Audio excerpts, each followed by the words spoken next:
5일간의 긴 설 연휴가 끝나고 누적된 피로와 스트레스로 인해 힘들어하시는 분들이 많습니다.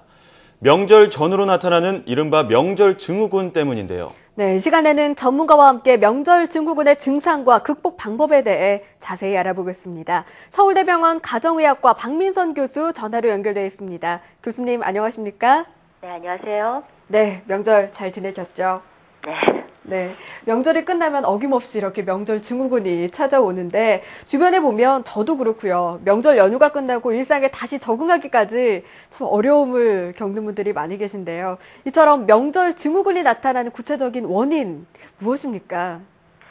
아무래도 요즘 사람들은 과거에 비해서 힘든 일을 덜 하게 되는데요. 예. 명절 때는 일상의 생활 리듬도 좀 깨어지게 되고 남성분 같은 경우에는 장거리 운전이나 주부는 가사노동 또 과식, 수면 시간 부족 이런 것들로 인해서 평상시보다 몸이 많이 힘들어지기 때문이겠죠. 그렇죠. 예. 생활 리듬이 깨지거나 또는 수면 부족, 가사 노동 등이 명절 증후군의 원인이라고 말씀을 해주셨는데 주부들의 경우 여러 가지 가사 일을 한꺼번에 하다 보니까 이 손목이나 무릎 등 안 아픈 곳이 없을 정도라고 하는데요.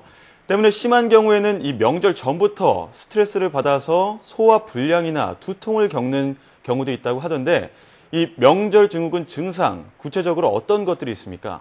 네, 해마다 이제 명절을 겪어봤으니까 그거에 예. 대한 기억을 하고 있어서요. 몸이라는 네. 게. 그래서 이제 신체적으로는 나이가 조금씩 들어가는데 명절이 오는 거에 대한 불안감 같은 걸 느끼게 되기 때문에 명절 전부터 소화불량이나 두통, 가슴 조이는 증상 이런 증상이 나타나는 경우가 꽤 있고요. 네. 또 명절 이후가 되면 신체적으로 안 쓰던 근육을 과하게 상하용하게 되면은 근육이 뭉치면서 말씀하신 대로 여기저기 온몸이 아픈 근육통이 나타날 수밖에 없겠고요. 네. 또 네. 평상시 관절이 좋지 않으셨던 어르신 같은 경우에는 관절통 같은 것도 동반될 수 있겠죠.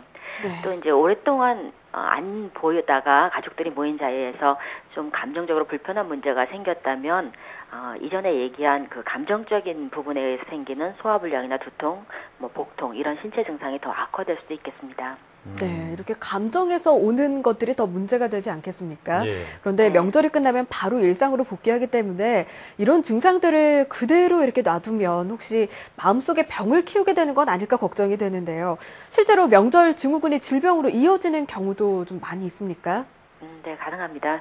사실 이제 몸의 체력이 원래 좀 약하신 분들, 이때 명절 때 일을 한꺼번에 많이 하면은 체력 저하가 심해지면서 면역력이 떨어져서 긴장이 풀릴 때 대상포진이나 감기, 독감, 호흡기 감염 이런 거 걸리실 수가 있겠고요. 또 이제 아무래도 사람들이 힘이 없어지면 우울한 증상이 그냥 생겨요. 특별한 이상이 없는데도. 그래서 이전보다 조금 더 심해지는 불안이나 우울증 이런 위험이 증가할 수 있겠죠. 네. 예.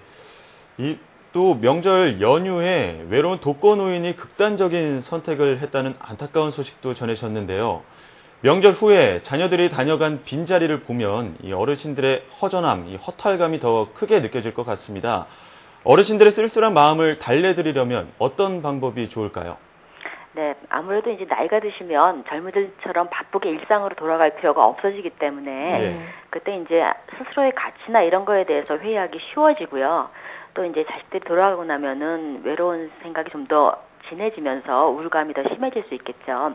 그래서 자식들이 아무래도 몸으로 갈 수는 없으니까 명절 직후에는 전화를 통해서 어르신들의 마음을 조금 달래드리는 게 좋겠는데 이제 할 수 있는 방법이 이제 아무래도 어머님들은 명절 음식 하신 거니까 그때 정말 맛있었다는 그런 감사 인사하는 것이나 건강을 조금 챙겨드리는 염려의 말씀 드리는 것이 도움될 수 있을 것 같습니다. 네, 저는 꼭 병원을 가야 한다거나 이렇게 생각했는데 전화 한 통화로도 충분히 나아질 수가 있겠군요. 네, 이제 아무래도 감정적인 문제가 크니까요. 네, 그렇군요. 그럼 끝으로 명절 증후군의 증상들을 효과적으로 극복하고 나아가서 예방할 수 있는 방법에 대해서도 전해주시죠. 네, 이제 한 해 나이 든다는 것 좀 잊어버리지 않으셨으면 좋겠고요. 명절 일을 한꺼번에 하고 쉬기보다는 시간을 딱딱 정해서 조금씩 나누어서 준비하시는 게 좋겠고요.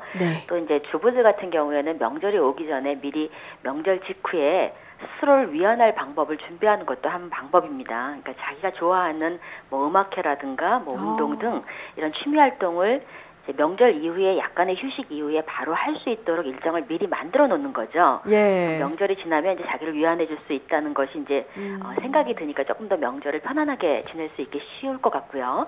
또 아무래도 명절은 주부들이 더 힘든 시기라서 남편들의 고맙다는 말 한마디라든가 몸을 좀 주물러주는 등의 이제 마사지 이런 걸 좀 해주는 것만으로도 명절 증후군을 조금 효과적으로 예방하거나 치유할 수도 있겠습니다. 네, 고생한 분들에게 어떻게 보면 나를 위한 선물 또 하나의 네. 방책이 될 수가 있겠군요. 네, 지금까지 서울대병원 가정의학과 박민선 교수와 함께 예방법에 대해서 이야기 나눠봤습니다. 교수님 오늘 말씀 잘 들었습니다. 네, 감사합니다. 네, 이번 설 연휴가 참 길었던 만큼 일상으로 돌아가는데 각별한 노력이 좀 필요할 것 같습니다. 네, 그렇습니다. 무엇보다 저는 전화를 통해서 예. 맛있었다, 고맙습니다라는 말 한마디가 큰 힘이 된다는 게 좀 인상적이었는데요. 부모님이나 할머님께 이렇게 전화 한 통 드려보는 건 어떨까 싶네요.